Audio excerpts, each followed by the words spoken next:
আসসালামু আলাইকুম। আমার সামনে যে গমটি দেখতে পাচ্ছেন, এই গমের ভিতরে এই দেখেন সরিষাগুলো, এখানে আবার এইখানে আবার ওইদিকে পুরো কিয়ারে সরিষা, 4 সারি সরিষা ছিটিয়ে আছে। এই সরিষাগুলো হওয়ার কারণটা কি? গমের জমিতে সরিষা কিছু সংখ্যক দেখা যায় কি, এই সরিষাটি তুললে সম্পূর্ণ 1 বিঘার সরিষা তুললে তাই 1 মণ মতো সরিষা আসবে।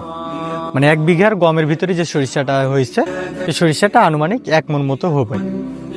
এই সরিষাটা কোথা থেকে আসলো বা কিভাবে হলো, এটা যদি আমি বলি, তাহলে এই সরিষাটা যখন আমরা গম ছিটাই, গম ছিটানোর সময় এই গমটা কিন্তু, এই গমটাও কিন্তু একটা গম থেকে বীজ হয়েছে।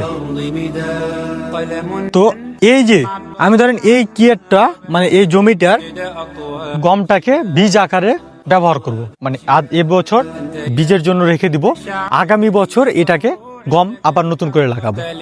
তখন দেখা যায় এই যে সরিষাগুলো আছে, এই সরিষাগুলো কিন্তু আমার এই গমের ভিতরে থেকে যাবে। আর এই সরিষাগুলো আমার গমের ভিতরে থেকে যাওয়ার জন্য এই সরিষাগুলো আবার নতুন করে এই গমের সঙ্গেই বের হবে। এই গমও ছিটা হলো, সরিষাও ছিটা হলো। তাই যে গম আছে 100%-এর ভিতরে 99%, সরিষা আছে 1%। ওই 1%টা কি দেখা যায় পর্যায়ক্রমে 5%, 6%, 10% করতে করতে তখন সরিষার গম 50% হয়ে যায়। এটা আপনাদের পরিবর্তনের পদ্ধতি একটাই, সেটা হচ্ছে যখন গম কাটলেন, কাটার পরে যে গমটা আপনি বীজের জন্য রাখবেন, সেই গমটা একটা চালনা পাওয়া যায়। ওই যে আমরা খোয়া চালি বা আগেকার যুগে ধান চালতো, এইরকমই একটা চালনা পাওয়া যায়, ছোট ঝাঁকা সিস্টেম। ওই চালনায় রেখে যদি আপনি এভাবে ঝাঁকা দেন, তাহলে সরিষা যেটা আছে বা আগাছা যেটা আছে সেটা নিচে পড়ে যাবে, গমটা উপরে উঠে যাবে।